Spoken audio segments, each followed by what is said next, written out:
Good afternoon students. आज का topic हम डिस्कस करेंगे insulators, conductors and semiconductor in terms of conductivity. भाई किसकी कंडक्टिविटी ज्यादा होगी, किसकी कम होगी, हम इसको टेबुलर फॉर्म में डिस्कस कर लेते हैं।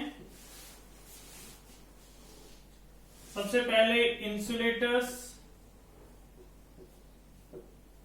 फिर कंडक्टर्स और फिर सेमीकंडक्टर्स।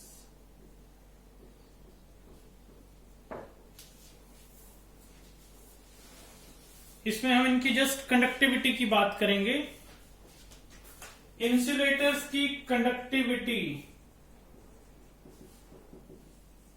0 रहती है या हम कहें मिनिमम होती है।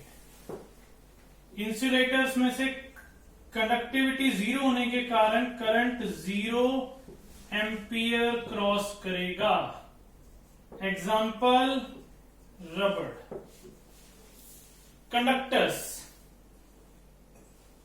कंडक्टर्स की कंडक्टिविटी हाई होती है। सुपर कंडक्टर्स की कंडक्टिविटी इनफाइनाइट रहेगी एंड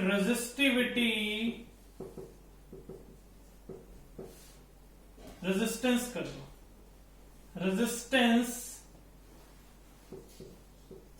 0 रहेगी। Example iron. कंडक्टर का है, सुपर कंडक्टर का नहीं है। Semiconductor whose conductivity lie in between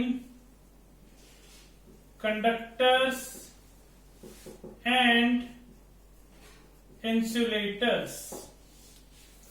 semiconductors की कंडक्टिविटी कंडक्टर्स से तो कम होगी लेकिन इंसुलेटर से ज्यादा होगी।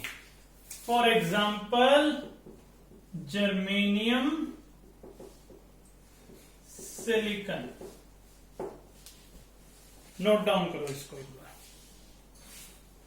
नेक्स्ट हम डिस्कस कर रहे हैं temperature coefficient.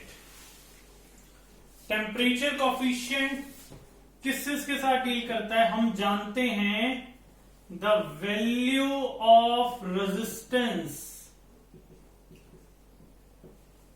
increases with increase in temperature।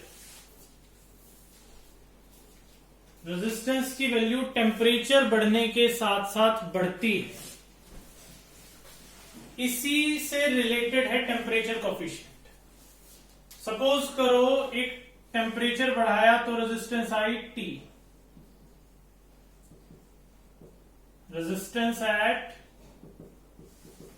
Temperature T। R0 क्या रहेगी? Initial resistance. जो हमारे पास टेम्परेचर कॉफिशिएंट है इसको अल्फा से रिप्रेजेंट करते हैं। Resistance at temperature T minus initial resistance divided by initial resistance into में temperature। This one is the formula for temperature coefficient। ध्यान रखना इसको। Temperature coefficient alpha is positive for conductors। ध्यान रखना। दूसरा alpha is negative for insulators and semiconductors। Note down कर लो।